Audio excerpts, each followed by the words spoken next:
പദാർത്ഥത്തിൻ്റെ അടിസ്ഥാന കണങ്ങളെ പറ്റിയുള്ള അറിവുകൾ കൗതുകകരവും വിപ്ലവകരവുമാണ്. ഒരു മാറ്ററിനെ മുറിച്ചു ചെല്ലുമ്പോൾ തന്മാത്ര, ആറ്റം, ഇലക്ട്രോൺ, പ്രോട്ടോൺ, ന്യൂട്രോൺ, അതിനപ്പുറത്ത് ക്വാർക്കുകൾ, അങ്ങനെ ഒരിക്കലും അവസാനിക്കാത്ത അന്വേഷണം ഇന്നും തുടരുകയാണ്. നമ്മുടെ സാമാന്യ ബുദ്ധിയും അറിവുകളും എല്ലാം പരാജയപ്പെടുന്ന ക്വാണ്ടം ഫിസിക്സിൻ്റെ ഈ മായിക ലോകത്തെ ഒരു അത്ഭുത കണമാണ് ന്യൂട്രിനോ. ചാർജില്ലാത്ത ആയിരക്കണക്കിന് കിലോമീറ്റർ കട്ടിയുള്ള ഇരുമ്പിലൂടെ പോലും അനായാസം കടന്നു പോകുന്ന പ്രപഞ്ചോൽപത്തിയുടെ രഹസ്യങ്ങൾ പേറുന്ന ഈ മായിക കണം ഇന്നും പൂർണ്ണമായി പിടിതന്നിട്ടില്ല. എന്നാൽ നമുക്കിന്ന് അവനെ അങ്ങ് പിടിച്ചാലോ? എന്നാൽ തുടങ്ങാം. പ്രിയപ്പെട്ടവരെ, ഞാൻ ഷാബു പ്രസാദ്. സയൻസ് കോർണറിൻ്റെ പുതിയ വീഡിയോയിലേക്ക് എല്ലാവർക്കും സ്വാഗതം. വീഡിയോ ഇഷ്ടമായാൽ ലൈക്കും കമൻറ്റും ഒക്കെ ചെയ്യുമല്ലോ. നിങ്ങളുടെ അഭിപ്രായങ്ങളും നിർദ്ദേശങ്ങളും വിമർശനങ്ങളും എല്ലാം കമൻ്റായി രേഖപ്പെടുത്തുക. നിങ്ങളുടെ പിന്തുണയാണ് ഈ ചാനലിൻ്റെ ജീവൻ. കുറച്ചുനാൾ മുമ്പ് മാധ്യമ ശ്രദ്ധ നേടിയ ഒരു കാര്യമാണ് തമിഴ്നാട്ടിലെ തേനിയിൽ ഭൂമിക്കടിയിൽ സ്ഥാപിക്കപ്പെടാൻ പോകുന്ന ലോകത്തിലെ ഏറ്റവും വലിയ ന്യൂട്രിനോ ഗവേഷണ കേന്ദ്രം. പൊതുജനാരോഗ്യം, പരിസ്ഥിതി നാശം എന്നൊക്കെ പറഞ്ഞ് കേരളത്തിൽ വരെ വലിയ ഒച്ചപ്പാടുണ്ടാക്കിയ കാര്യമാണിത്. ഇതിലേക്ക് നമുക്ക് അവസാനം വരാം. സത്യത്തിൽ എന്താണ് ഈ ന്യൂട്രിനോ? എന്താണ് ഈ ഗവേഷണത്തിൻ്റെ പ്രസക്തി എന്ന് നമുക്കൊന്ന് നോക്കാം. എല്ലാ ശാസ്ത്ര സിദ്ധാന്തങ്ങളും ആവിഷ്കരിക്കപ്പെടുന്നത് നിരീക്ഷണങ്ങളിലൂടെ എത്തിച്ചേരുന്ന അസംഷനുകളായിട്ടാണ്. ന്യൂട്ടൺ ഗുരുത്വാകർഷണ സിദ്ധാന്തം ആവിഷ്കരിക്കുന്നത് ഒരാപ്പിൾ തലയിൽ വീണത് എന്തുകൊണ്ടാണ് എന്ന നിരീക്ഷണത്തിലൂടെ, അത് ഭൂമി ആകർഷിക്കുന്നത് കൊണ്ടാകാം എന്ന നിഗമനം അഥവാ അസംഷനിലൂടെയാണ്.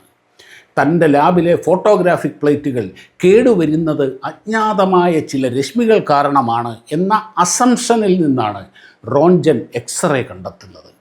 ഇങ്ങനെ ഓരോ സയൻറ്റിഫിക് ഇൻവെൻഷന് പിന്നിലും ഒരു നിഗമനം അഥവാ ഒരു അസംഷൻ സ്റ്റേജ് ഉണ്ട്.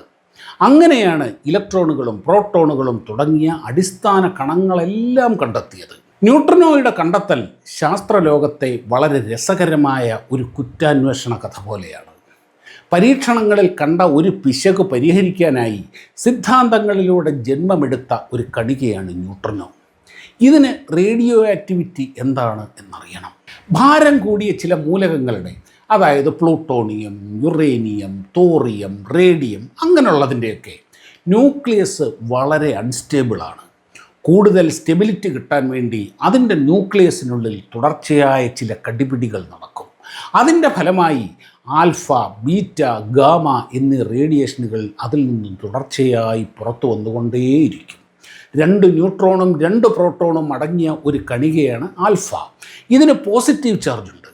ന്യൂക്ലിയസിനുള്ളിലെ ന്യൂട്രോൺ വിഘടിച്ച് ഒരു പ്രോട്ടോണും ഇലക്ട്രോണുമായി മാറി അതിലെ ഇലക്ട്രോൺ പുറത്തേക്ക് വരുന്നതാണ് ബീറ്റ റേഡിയേഷൻ. ഇതിന് നെഗറ്റീവ് ചാർജാണുള്ളത്. എന്നാൽ ഗാമ ചാർജ് ഒന്നുമില്ലാത്ത ഇലക്ട്രോ മാഗ്നറ്റിക് റേഡിയേഷനാണ്. ഇതിൽ ആൽഫ, ബീറ്റ എന്നിവ കണങ്ങളും ഗാമ ശുദ്ധമായ റേഡിയേഷനുമാണ്. ന്യൂട്രിനോയുടെ കാര്യത്തിൽ ബീറ്റ എമിഷനാണ് കഥാപാത്രം. ന്യൂക്ലിയസിനുള്ളിലെ ചാർജ് ഒന്നുമില്ലാത്ത ന്യൂട്രോൺ പിളർന്ന് പോസിറ്റീവ് ചാർജുള്ള പ്രോട്ടോണും നെഗറ്റീവ് ചാർജുള്ള ഇലക്ട്രോണുമായി അതിലെ ഇലക്ട്രോൺ പുറത്തേക്ക് വരുന്നതാണല്ലോ ഇപ്പറഞ്ഞ ബീറ്റ ഡീകെ, ബീറ്റ റേഡിയേഷൻ എന്നൊക്കെ പറയുന്നത്.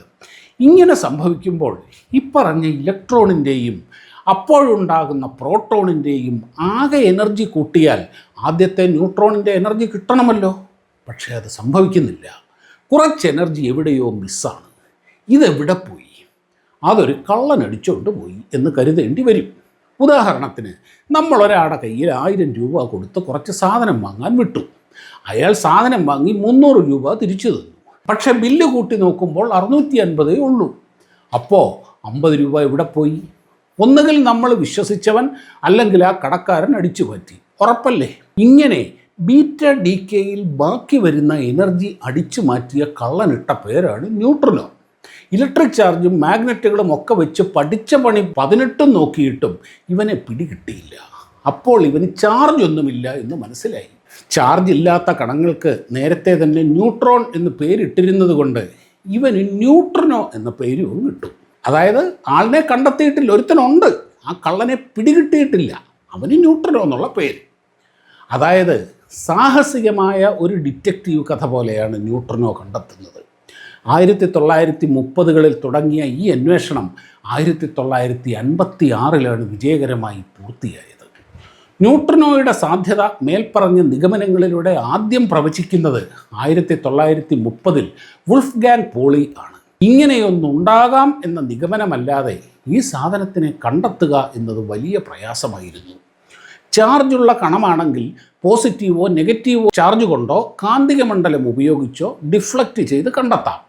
ഏതെങ്കിലും വസ്തുക്കളിൽ എന്തെങ്കിലും മാറ്റമുണ്ടാക്കുമെന്നുണ്ടെങ്കിൽ അവ ഉപയോഗിച്ച് കണ്ടെത്താം. എന്നാൽ ഈ വിരുദ്ധൻ ഇതിനൊന്നും നിൽക്കുന്നില്ല, വഴങ്ങുന്നില്ല. തടുത്തു നിർത്താൻ ശ്രമിച്ചാൽ അത് തുളച്ചു കടന്നു പോകും. ചാർജുമില്ല, മാസുമില്ല, എന്തോ ഒരു സാധനമായത് എന്ന ആശയക്കുഴപ്പത്തിൽ 10-25 കൊല്ലം അങ്ങ് പോയി. ഒടുവിൽ 1956 കക്ഷിയെ പൊക്കി. ക്ലൈഡ് കോവൻ, ഫ്രെഡറിക് റെയ്നസ് എന്നിവരാണ് ഏത് വലയും പൊട്ടിച്ച് ചാടുന്ന ഈ തിമിംഗലത്തിനെ കുടുക്കിയത്. റേഡിയോ ആക്ടിവിറ്റി നടക്കുമ്പോൾ ന്യൂട്രിനോ ഉണ്ടാകുന്നുണ്ട് എന്നത് ഉറപ്പാണല്ലോ. അപ്പോൾ ഒരു ന്യൂക്ലിയർ റിയാക്ടറിനടുത്ത് കോടിക്കണക്കിന് ന്യൂട്രിനോകൾ ഉണ്ടാകുന്നുണ്ട് എന്നതും ഉറപ്പല്ലേ. ഇവനെ തടുത്തു നിർത്താൻ കഴിയില്ല. പക്ഷേ വെള്ളത്തിലൂടെ ഇവൻ കടന്നു പോകുമ്പോൾ വെള്ളത്തിനുള്ളിലെ പ്രോട്ടോണുകളുമായി കൂട്ടിയിടിച്ച് ചെർണങ്കോവ് റേഡിയേഷൻ എന്ന ഒരു നീല വെളിച്ചം ഉണ്ടാകും എന്ന് ഇവർ കണക്കുകൂട്ടി. ദേ വന്നടുത്തത് ചെർണങ്കോവ് റേഡിയേഷൻ. ഇതെന്ത് പണ്ടാരമാണ്? കൺഫ്യൂഷൻ ആകണ്ട, പറയാം. ഉയർന്ന വേഗതയുള്ള ആൽഫ ബീറ്റ കണങ്ങൾ വെള്ളത്തിലൂടെ പായുമ്പോൾ അവ വാട്ടർ മോളിക്യൂളുകളുടെ എനർജി ലെവലിനെ എക്സൈറ്റ് ചെയ്ത് അടുത്ത ലെവലിലേക്ക് കൊണ്ടുപോകും. പക്ഷേ ഈ ഉയർന്ന എനർജി ലെവലിൽ ഈ മോളിക്യൂളുകൾ അധിക സമയം നിൽക്കില്ല. പെട്ടെന്ന് തന്നെ സ്വീകരിച്ച എനർജി പുറത്തേക്ക് വിട്ട് പഴയ അവസ്ഥയിലേക്ക് പോകും. അങ്ങനെ പുറത്തേക്ക് വിടുന്ന ആ എനർജി ഒരു നീല പ്രകാശമായിട്ടാണ് വരുന്നത്. ന്യൂക്ലിയർ റിയാക്ടറുകൾ വർക്ക് ചെയ്യുമ്പം ചുറ്റുമുള്ള വെള്ളത്തിൽ പരക്കുന്ന നീല വെളിച്ചം ഉണ്ടാകുന്നത് ഇങ്ങനെയാണ്. റിയാക്ടറുകളുടെ പ്രവർത്തനം അനലൈസ് ചെയ്യുന്നത് ഈ റേഡിയേഷനെ നിരീക്ഷിച്ചുകൊണ്ടാണ്. 50കളിൽ പവൽ ചെർണങ്കോവ് എന്ന ശാസ്ത്രജ്ഞനാണ് ഇത് കണ്ടെത്തിയത്. അങ്ങനെയാണ് ഈ പ്രതിഭാസത്തിന് ചെർണങ്കോവ് റേഡിയേഷൻ എന്ന പേര് വീണത്. ഈ മഹത്തായ കണ്ടെത്തലിന് അദ്ദേഹത്തിന് ഫിസിക്സിനുള്ള നോബൽ സമ്മാനം ലഭിച്ചിട്ടുണ്ട്. സ്വാഭാവികമായി ന്യൂട്രിനോ കടന്നു പോകുമ്പോഴും വെള്ളത്തിൽ ചെർണങ്കോവ് റേഡിയേഷൻ ഉണ്ടാകേണ്ടതല്ലേ? പക്ഷേ ആൽഫ ബീറ്റ കണങ്ങളെ അപേക്ഷിച്ച് ന്യൂട്രിനോയ്ക്ക് എനർജി വളരെ കുറവാണ്, മാസ് തീരെ കുറവാണ്, വേഗതയാണെങ്കിൽ പ്രകാശവേഗത്തിനോട് അടുത്തും. അതുകൊണ്ട് തന്നെ ആൽഫ ബീറ്റ പാർട്ടിക്കിളുകൾ ഉണ്ടാക്കുന്ന തീവ്രതയിൽ ഒരിക്കലും ന്യൂട്രിനോ ചെർണങ്കോവ് റേഡിയേഷൻ ഉണ്ടാക്കില്ല. അതുകൊണ്ട് തന്നെ അതീവ ശുദ്ധമായ ജലം, സൂപ്പർ പ്യൂരിഫൈഡ് വാട്ടർ, അതായത് ആ വെള്ളത്തിന് 1 ലിറ്ററിന് ലക്ഷക്കണക്കിന് രൂപ വിലയുണ്ട്. അങ്ങനെയുള്ള സൂപ്പർ പ്യൂരിഫൈഡ് വാട്ടർ ഗ്യാലൻ കണക്കിന് ഉപയോഗിച്ചാൽ മാത്രമേ ന്യൂട്രിനോ ചെർണങ്കോവ് റേഡിയേഷൻ ഉണ്ടാക്കാൻ സാധ്യതയുള്ളൂ. ഇങ്ങനെ ലക്ഷക്കണക്കിന് ലിറ്റർ സൂപ്പർ പ്യൂരിഫൈഡ് വാട്ടർ നിറച്ച ടാങ്കാണ് ഒരു ന്യൂട്രിനോ ഡിറ്റക്ടർ എന്ന് പറയുന്നത്. അങ്ങനെയൊന്ന് ഒരു ന്യൂക്ലിയർ റിയാക്ടറിന് സമീപം ഈ ക്ലൈഡ് കോവനും ഫ്രെഡറിക് റെയ്നസും ചേർന്ന് സ്ഥാപിച്ച് പരീക്ഷണം ആരംഭിച്ചു. റിയാക്ടറിൽ നിന്ന് പുറത്തു വരുന്ന ദശലക്ഷക്കണക്കിന് ന്യൂട്രിനോകളിൽ വളരെ ചുരുക്കം ചിലത് ഡിറ്റക്ടറിലെ പ്രോട്ടോണുകളുമായി കൂട്ടിമുട്ടുന്നത് അവർ കണ്ടെത്തി. അങ്ങനെ ന്യൂട്രിനോകൾ ഉണ്ടാക്കുന്ന നീല വെളിച്ചത്തെ ആ പടുകൂറ്റൻ ജല ഡിറ്റക്ടർ വലയിലാക്കി. ന്യൂട്രിനോകൾ അതെല്ലാം ഭേദിച്ച് അതിൻ്റെ പാട്ടിന് പോയി.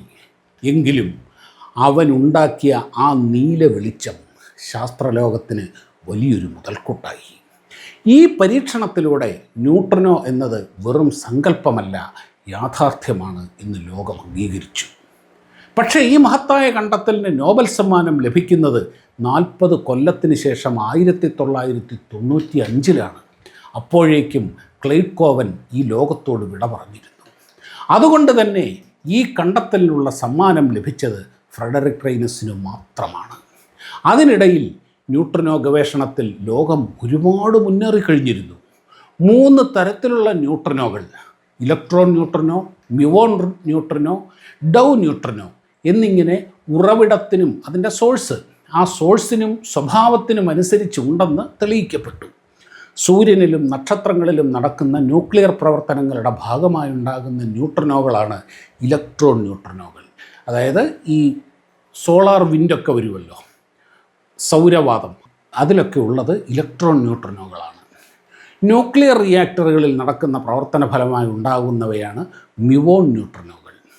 സേണിലെ ലാർജ് ഹൈഡ്രോൺ കൊളൈഡർ പോലുള്ള വലിയ പാർട്ടിക്കിൾ ആക്സലറേറ്ററുകളിലെ കണങ്ങളുടെ കൂട്ടിയിടി കാരണം ഉണ്ടാകുന്ന ന്യൂട്രിനോകളാണ് ഡൗ ന്യൂട്രിനോകൾ. ഇവ സഞ്ചാരത്തിനിടയിൽ ഇതിൻ്റെ സ്വഭാവം പരസ്പരമൊക്കെ മാറും. Electron neutrino ഡൗ ന്യൂട്രിനോയാകും, ഡൗ neutrino മ്യൂൺ ന്യൂട്രിനോയാകും. അങ്ങനെയൊക്കെയുള്ള അഭ്യാസങ്ങൾ ഇവൻ്റെ കയ്യിലുണ്ട്. അതുമാത്രവുമല്ല, അടുത്ത കാലം വരെ വിശ്വസിക്കപ്പെട്ടിരുന്നത് ഈ ന്യൂട്രിനോയ്ക്ക് മാസ് ഇല്ല, അത് ഫോട്ടോൺ പോലെ ഒരു പാർട്ടിക്കിളാണ് എന്നാണ്. പ്രകാശകണികകൾ, ഫോട്ടോൺ, അതിന് മാസ് ഇല്ലല്ലോ. എന്നാൽ വളരെ വിപ്ലവകരമായ ഒരു കണ്ടെത്തലും കൂടി അടുത്ത കാലത്ത് നടന്നു. ന്യൂട്രിനോയ്ക്ക് മാസ് ഉണ്ട്. ആ മാസ് വളരെ വളരെ വളരെ കുറവാണ്. ഒരു ഇലക്ട്രോണിൻ്റെ മാസിനേക്കാൾ ആയിരക്കണക്കിന് മടങ്ങ് കുറവാണ് ഒരു ന്യൂട്രിനോയുടെ മാസ്. അത് എത്രയാണെന്ന് കണ്ടെത്തിയിട്ടില്ല. അതിനുള്ള ഒരു ശ്രമവും ഇപ്പോൾ നടന്നുകൊണ്ടിരിക്കുകയാണ്. ഇവയ്ക്ക് മുമ്പിലുള്ള ഒരു തടസ്സവും ഇതിന് പ്രശ്നമല്ല എന്ന് പറഞ്ഞല്ലോ. ആയിരക്കണക്കിന് കിലോമീറ്റർ കട്ടിയുള്ള ഇരുമ്പിലൂടെ പോലും ഇവൻ സുഖമായി കടന്നു പോകും. ഭൂമിയുടെ ഒരറ്റത്ത് നിന്നും ഇവൻ ഭൂമിയെ തുളച്ച് മറ്റേ അറ്റത്ത് ഈ പ്രകാശ വേഗതയിലെത്തും. അവനെ തടഞ്ഞു നിർത്താൻ കഴിയുന്ന എന്തെങ്കിലും ഉണ്ടാക്കാൻ കഴിയുമോ എന്നാണ് ഇപ്പോൾ ലോകം കൊണ്ടുപിടിച്ച് പരിശ്രമിച്ചു കൊണ്ടിരിക്കുന്നത്. അല്ലപ്പാ, ഇതിനെക്കുറിച്ച് അറിഞ്ഞിട്ട് എന്താ ഇത്ര കാര്യമുള്ളത്? വെറുതെ കാശും സമയവും കളയാൻ എന്ന് തോന്നുന്നു. കൂട്ടുകാരെ, പ്രപഞ്ചോൽപത്തി മുതൽ ഉണ്ടായ ന്യൂട്രിനോകൾ ഇവിടെ കറങ്ങി നടക്കുന്നുണ്ട്. ഇവനെ പിടിച്ച് മെരുക്കി ഒന്നും പറയിക്കാനായാൽ പ്രപഞ്ചത്തെക്കുറിച്ചുള്ള ഒരുപാട് രഹസ്യങ്ങളാവും തുറന്നു കിട്ടുക.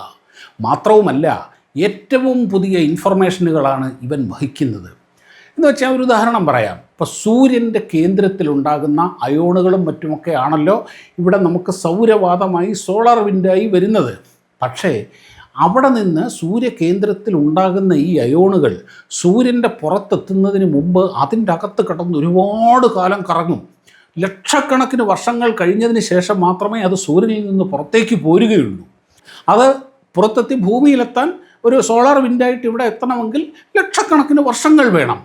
എന്നാൽ സൂര്യകേന്ദ്രത്തിലുണ്ടാകുന്ന ന്യൂട്രിനോകൾ ഭൂമിയിലെത്താൻ 8 മിനിറ്റ് മതി. അതായത് സൂര്യൻ അവനെ അങ്ങനെ പിടിച്ചു നിർത്താൻ കഴിയില്ല. ഒന്നിനും ഇവനെ പിടിച്ചു നിർത്താൻ കഴിയില്ല. അതായത് സൂര്യൻ്റെ മാത്രമല്ല, ഏത് സോഴ്സിൻ്റെയും ഏറ്റവും പുതിയ വിവരങ്ങളാണ് ന്യൂട്രിനോയിൽ ഉണ്ടാവുക. ഇവനെ മെരുക്കി ഉപയോഗിക്കാൻ സാധിച്ചാൽ ടെലികമ്മ്യൂണിക്കേഷനിൽ വൻ വിപ്ലവം നടക്കും. ഒരു തടസ്സവും ന്യൂട്രിനോയ്ക്ക് പ്രശ്നമല്ലാത്തത് കൊണ്ട് എവിടേക്ക് വേണമെങ്കിൽ തടസ്സമില്ലാതെ ആംപ്ലിഫയറുകളോ റിപ്പീറ്ററുകളോ ഇല്ലാതെ സന്ദേശങ്ങൾ അയക്കാൻ കഴിയും. ന്യൂട്രിനോകൾ ശരീരത്തുണ്ടാക്കുന്ന പ്രതികരണങ്ങൾ അളക്കാൻ കഴിഞ്ഞാൽ മെഡിക്കൽ രംഗത്തുണ്ടാകുന്ന കുതിപ്പും വളരെ വലുതായിരിക്കും. ഭൂമിക്കടിയിൽ 1.5 കിലോമീറ്റർ താഴെയാണ് ന്യൂട്രിനോ ഡിറ്റക്ടറുകൾ സ്ഥാപിക്കുന്നത്. ഉപരിതലത്തിൽ സ്ഥാപിച്ചാൽ വലിയ പ്രശ്നമാണ്. മറ്റുള്ള റേഡിയേഷനുകൾ, അതായത് കോസ്മിക് കണങ്ങൾ, അങ്ങനെ ഒരുപാട് കാര്യങ്ങളൊക്കെ വലിയ രീതിയിൽ ശല്യം ചെയ്യും. കിലോമീറ്ററുകളോളം ഭൂമിക്കടിയിലാകുമ്പോൾ ന്യൂട്രിനോകൾ അവിടേക്ക് സുഖമായിട്ട് പോകും. പക്ഷേ ഭൂമിയുടെ അത്രയും ഘനം ഒരു ഫിൽറ്ററായി വർക്ക് ചെയ്ത് ബാക്കിയുള്ള റേഡിയേഷനുകളെയും പാർട്ടിക്കിളുകളെയും എല്ലാം അരിച്ചു മാറ്റും. അതുകൊണ്ട് ഭൂമിക്കുള്ളിലേക്കും മുകളിലേക്കും ഉയർന്ന പാറക്കെട്ടുകളും മറ്റും ഉള്ളയിടത്താണ് ഈ ന്യൂട്രിനോ ഒബ്സർവേറ്ററികൾ സ്ഥാപിക്കുന്നത്. ലോകത്തിൽ ഏറ്റവും ഗൗരവമായി ന്യൂട്രിനോ ഗവേഷണങ്ങൾ നടക്കുന്നത് 4 രാജ്യങ്ങളിലാണ്: America, India, China, Japan. America അന്റാർട്ടിക്കയിലാണ് ഒരു വൻ ന്യൂട്രിനോ ഒബ്സർവേറ്ററി സ്ഥാപിച്ചിരിക്കുന്നത്. അതുപോലെ ചൈനയിലും ജപ്പാനിലുമുണ്ട്.